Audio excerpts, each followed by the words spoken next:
I'm Matt. Welcome to Switchboard. Joining me is an amazing electronic composer, Anarchosophist. Welcome. G'day. So we're going to have a lovely little fireside chat.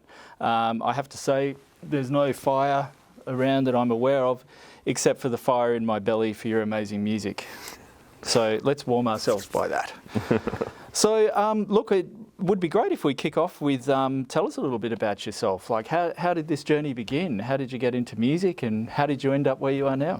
Well, how far back do we want to go? As far back as you like. Oh, well, so 30 years ago this Saturday, a hot wind blew in from the desert. No, wait. Well, No, I was let's intrigued. skip forward. Okay.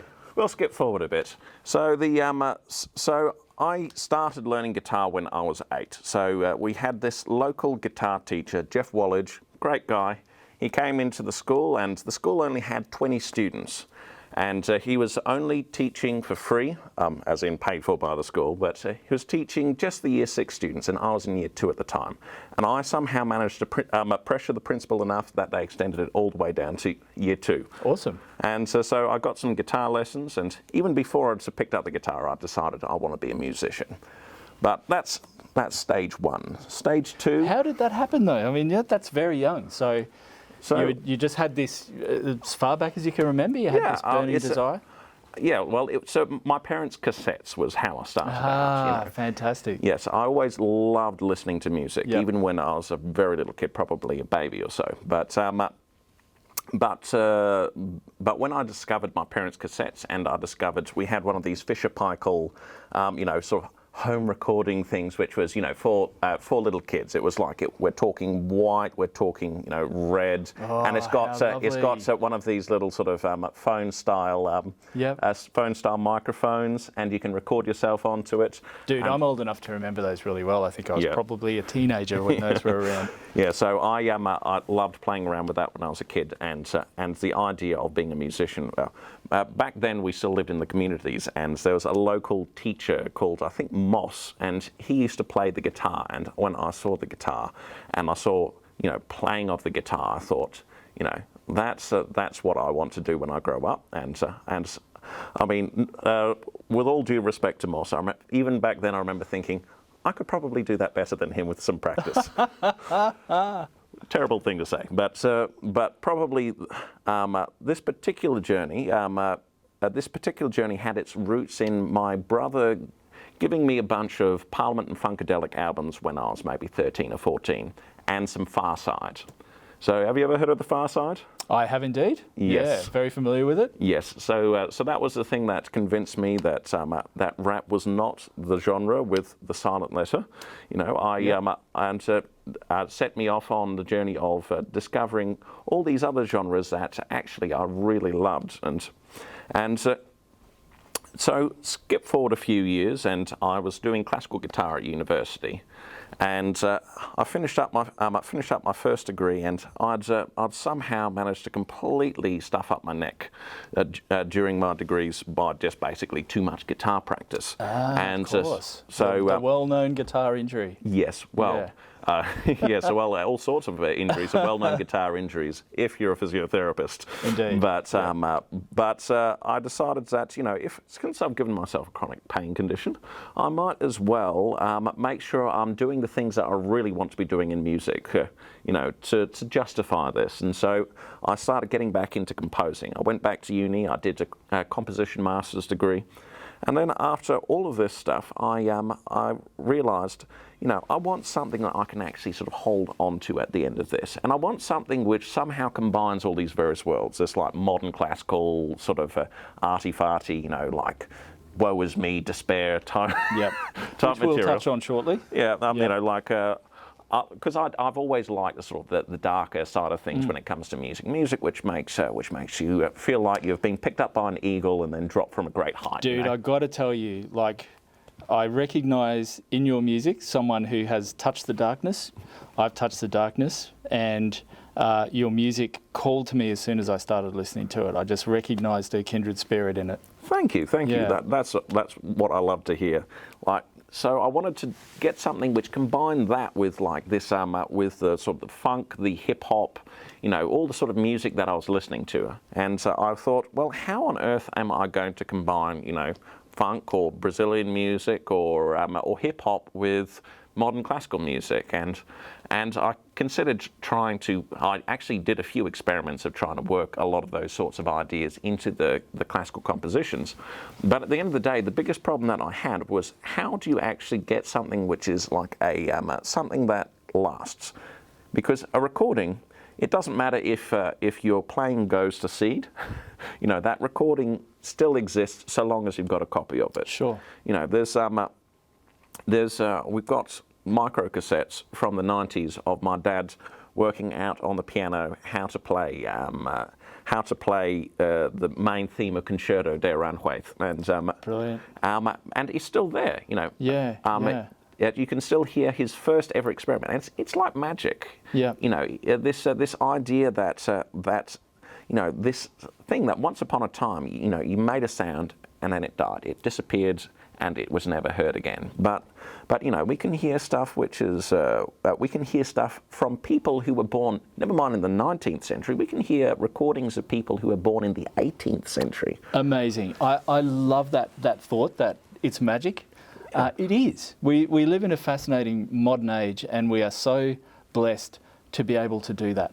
And, you know, I have this theory that, you know, all music comes from the ether, comes from the universe. Our brains download it, and then we make these wonderful things, and then we send them back out by recording them, and they go back to the universe. And you know, when you can record like that, they belong to the ages.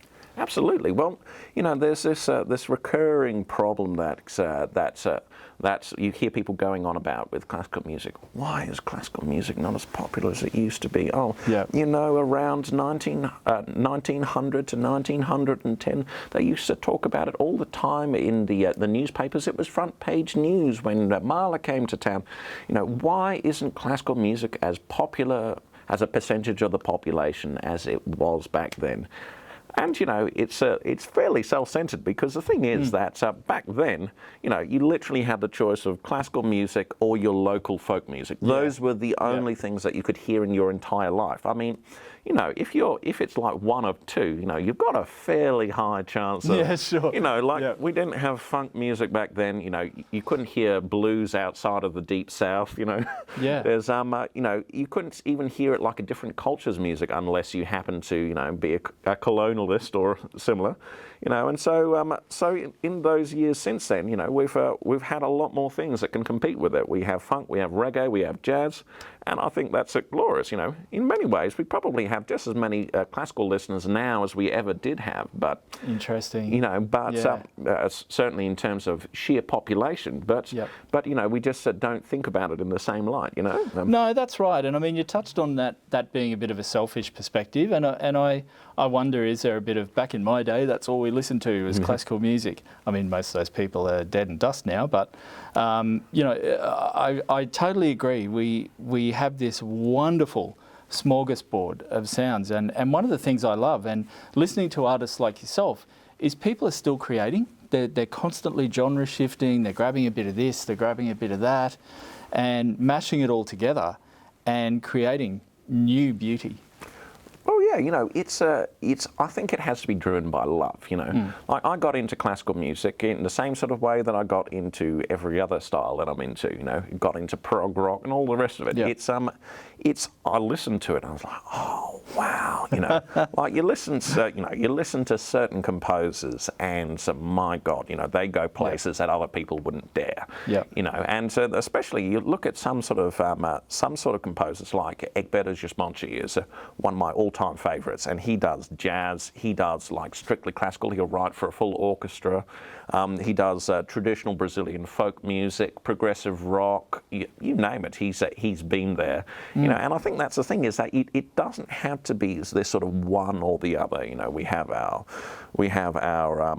you know, our sort of high art music, and we have our, you know, and we have everything else. Because the thing is that, I mean, especially if you look at a lot of the things that, you know, the most modern of modern classical composers were doing in the 20th century, you know, playing around with tape, with noise, with all these sorts of things like that. I mean, that's also, you know, the electronic you know, electronic music has a lot of that as well. You know, you know, there's left field hip hop. You've got whole genres based around scratch and you know, mashing things together that weren't really designed that way. And I think that's what got me into instrumental hip hop. You know, it's like after playing around with all these ideas, like you know, polytonality, for instance. You know, where you have two or more keys going on at the same time. Hip hop does that all the time. Sure. They might not be aware that they're doing it. But then again, they might be. It's an emergent property. Yeah, it's emergent property. That's exactly the phrase I'd like to use for that. Because if you're using a sampler and the only thing that you've got to work with is pre-recorded sounds, then the thing is that, you know, you might take something from this piece and it might be in E flat, then you might take something from this piece and it might be in like D Dorian, you know, or whatever. You know, you've got these fairly sort of different keys, and it's you know, and the thing is that it's not like a lot of people will then dismiss it and say, well, we've only got, you know, 5 notes from that, so it's not enough to establish the key. But the thing is that when you actually play something, you are aware of where it's coming from. You know, and so it has emphasis in certain places that establish it as being part of that key. Yes. And so the thing is that's part of the reason why, especially 90s hip hop sounds so anarchic. You know, is because you've actually got these random keys just smashing into each other. Yep. You know, anything from the first album of Del the Funky Homo Sapien. Yep. My God, you know, that has this. If you've got just 2 keys at the same time in a piece of music, then you know, that's one of the less out there ones. But Wu-Tang Clan, the whole gamut. You know, we've got you know, it reminds me of that quote. You know, mediocre artists borrow, great artists steal. You know, and I figured at a certain stage, rather than looking at, you know, these scores from composers and saying, well, you know, I'm going to very gently take this particular voicing from the orchestra from this particular great work, and then I'm going to rework it slightly into this, and then I'm going to, you know. So what if instead we just go, oh, you know what? I love that chord that Messiaen has used there. And I'm just going to be overt about it. Yeah, I'm going to take it wholesale and I'm going to turn it into. Yep. And so that was one of the first things I did with sampling that I actually put out there to the world was Messiaen, it was Ravel, and I think it might even have been Charles Ives. Right. But I just took the individual chords and I thought, I'm going to Frankenstein this. And I thought, well, you know, I've got a theory that you know, the harmony of jazz is actually really, it's just a sort of a reworking, a sort of like a recycling of a lot of this, you know, turn of the century French harmonic stuff, you know, especially if you look at, you know, people like Wayne Shorter, etc. You know, Wayne Shorter and Charles Mingus, they were overt about actually going through and working out exactly what the harmonies were going on and trying to turn that into an improvisational thing. And so I went through and I said, well, you know, let's just chop up this piano piece by Messiaen. Let's take my favourite chords from it, but let's turn it into a piece of hip-hop, instrumental hip-hop. Amazing. And look, I really, you know, listening to your material today, I really noticed, you know, there's definitely jazz flavours through it. There's that lovely lo-fi hip-hop kind of element, which I really dig. That's one of my favourite kind of genres and styles because it's so easy and it takes you places. And you know, I'm sort of curious, like, I think it was Candy Coated Poisons. Yeah. I listened to that I felt like the initial opening to it, I think that's the one where I felt like I was watching a Fritz Lang film. And so I was going to ask, like, is there also like things like the German expressionism influence on your work? Absolutely. So Candy Coated Poisons is an interesting one to point to because with that, it was actually, there aren't any samples in that. That's all just Right. keyboard, Yeah. various layers of instruments, guitar, bass, and Yeah. then I got in a friend of mine, Yuri Dade, to do that sax solo towards the end. That sax solo is brilliant. It sits within the piece so well. So Candy Coated Poisons, the idea with that one, I actually initially when I was playing around with it, I was writing a series of classical quote unquote compositions that I wanted to be called classical dillitudes, or or dill etudes, and so the idea was that in each one of them I would experiment with trying to take in ideas from hip hop. Yeah, sort of compositional ideas from hip hop, and try and work them into a piece of classical music. So it was originally going to be a duet for classical piano and Rhodes. Wow. And so I wrote the piece, and that's actually still in there, all in the background. Sure. But something else came out of it. Yeah, something else came out of it, and so what I did was I came up with this initial idea, and then I wrote the other piece as if it were a different piece of music.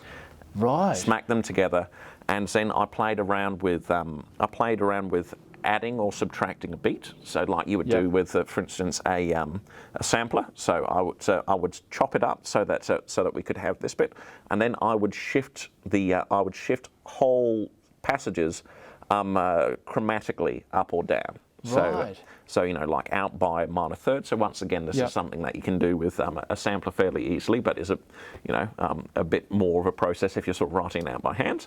And I moved everything around in it as so that we had these sort of like divergent keys going on, so that sometimes it would drop into, if we modulate the left hand but not the right hand, or if we modulate them both but in different directions. If you've got 4 different hands there, 2 for the Rhodes and 2 for the piano, then you've potentially got 4 different keys there.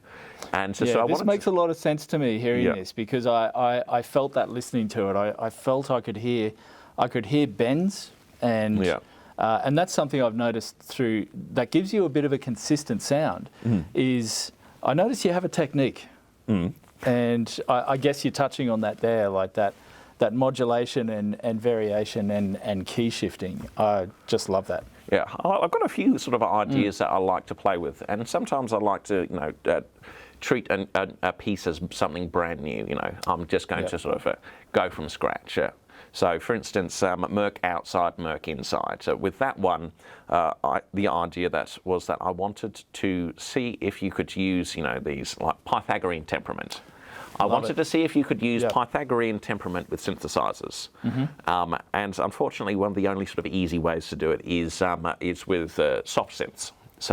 So in other words, if you're, like digital recreations of synthesizers, that makes it very easy you can set the exact sort of frequencies that you want, etc. So the other way that you can do it is you can resample something and retune each individual thing. But the thing is that because they've got the tuning built into the keyboard, etc., it's a bit hard to do without that. But I thought, what if we use those, but we use those on the synths, and we had something else come in a completely like standard equal temperament thing over the top. And so I then combined those two, and I wanted to see what the sort of the effect was. Brilliant. And that was a track that was trying to bring out the sort of the idea of a murky world, a dystopia in which the air is sort of unbreathable. And funnily enough, But what about the Merc inside? the Merc inside. Well, yes. Well, that one I wanted to, it was I brought that particular line came from. I like to quote Philip K. Dick a fair bit, and it came once again from A Scanner Darkly. And so in A Scanner Darkly, it was describing this process of succumbing to addiction, where you're no longer sure of your own mind, and it's saying, it's all very well to try and clarify things, trying to keep sort of straight ahead when your mind is clear. But what happens when there's only murk outside and murk inside as well? I've completely massacred the line there, but you get the idea. I do. And look, I love Philip K. Dick. I mean, he was certainly a visionary author. Look, this is probably a good segue. We could sit here talking for hours. But touching on the dystopia and those sorts of themes, the event that we're holding is Imagined Worlds, and you're participating and playing. So tell us what you're going to give us for Imagined Worlds. So we've got a combination of a couple of different things here. We've got the video installation and we've got the performance. So for the video installation, I'm bringing to life an album that I released actually last year, which was it was called Into the Cage. And the idea of this album was that I was imagining a kind of a parallel universe, if you will, a version of the present where all of the literary dystopias of the past, all the things the worst possible things that they imagined could happen by now, what if they'd all come true? And I wanted to leave it a little bit open to question as to whether or not I was saying that actually maybe. Sure. Did they? Did they? So each of the different tracks on there is focused around a different one of these dystopias, and there is some overlap, and there is some sort of some which are a little sort of vaguer, but it's the idea was that I was touching on some of these themes from the past, like for instance, When the Wind Blows or On the Beach, that nuclear dystopia, and so that one was the dull hum of downtown Pripyat. Yeah, which is a stunning piece. Oh, thank you. And the accompanying video work as well, just incredible. Thanks. Yeah. So with these pieces, so dull hum of downtown Pripyat, for instance, used tape loops, and for that one I wanted to only use Soviet samples, especially Stalinist era orchestration, and I wanted to turn it into something that was a bit more up to date, because Pripyat is the city that's right near the Chernobyl reactor. Yeah, it's where the Chernobyl reactor is located. Yep, and the bulk of like the workers and families were from Pripyat. Yeah. Exactly, and so Chernobyl happened in the 80s, and so I wanted to reflect that, and so it had that sort of boom bap thing, sort of locking it all together. Right. But each of the different tracks has a different focus around that. So there's, for instance, there's Into the Cage is the title track is to do with mass incarceration and all the various dystopias that there are around, police states, etc. You've got What Does a Scanner See, which is, that sort of constant surveillance, surveillance state, dystopia, etc. And each one of them is themed around something different from one of these literary dystopias from the past. Fascinating. And what about your live performance? So the live performance is going to be a bit broader. Mm-hmm. So I'm doing a half-an-hour set, which is going to be working in. I'm going to be focusing mostly on the sample-based material, because I think it's something that's a bit different to perhaps some of the other artists who might be performing at these shows. I wanted to play around with something that was a bit more sort of focused on that instrumental hip-hop side of things. And so I'm going to be drawing from tracks from my first album, A Tense Walk Down a Dirty Street, Into the Cage, and my upcoming album, which has not yet been announced, but I can sort of tease it a little bit here. Yes, please. So my next album is Stuck Inside in 95. That is great. So the idea is that it's I wanted to go something not too much lighter, but a little bit lighter for that. And so well, I've noticed that about your work. There's dark themes, but one of the things I like about it is there's also whimsy in it. And a lightness that emerges and sort of then disappears, and it might come back, it might not, in some of your tracks. And that's really interesting that you sort of are feeling a need to maybe do something that's a little more up. Yeah. Well, it's not so much a need as I like lots of different stuff, you know, and I think that most the area that I wanted to kind of explore a bit was this kind of dark but funky, you know, because a lot of my favourite funk music actually has that sort of. Yep. You know, like Parliament, for instance. Yep. You know, Parliament, sure, it has, you know, these tracks like Flashlight and, you know, Do I Have to Put My Handcuffs on Your Mama? You know? Like, but then you've also, despite all that sort of silliness, etc., you know, like, well, silliness, you know, they've got a whole mythology around it, but, you know, there's sort of this whimsy. There's also this really sort of dark groove there, you know, on tracks like You're a Fish But I'm a Water Sign and Sano's Devoid of Funk, you know, it's where they've got this real sort of sound that you can just dig your teeth into. And look, some of the notes I took today when I was listening to your stuff, dark groove was something that I actually noted, and I really like that concept. Like, you know, there's something inside us that really loves a groove. And it's something innate, and when you hear a groove, it calls to that. And I really like those dark grooves, and there's some banging bass lines in your stuff. Oh, thank you. Yeah. So like, for instance, on the next album, I want to sort of push that a little bit further. A couple of the tracks are already out. So, for instance, While I'm Awake I only wanted to sample on that, for instance, Estonian funk and disco. Wow. And that's very specific. Very specific. Well, you know, it just seemed like that there's this whole world out there that, you know, that I might as well sort of tease. But but whenever I sample something, I don't ever. My personal rule is that I never use more than 2 notes in a row in the same order as in the original.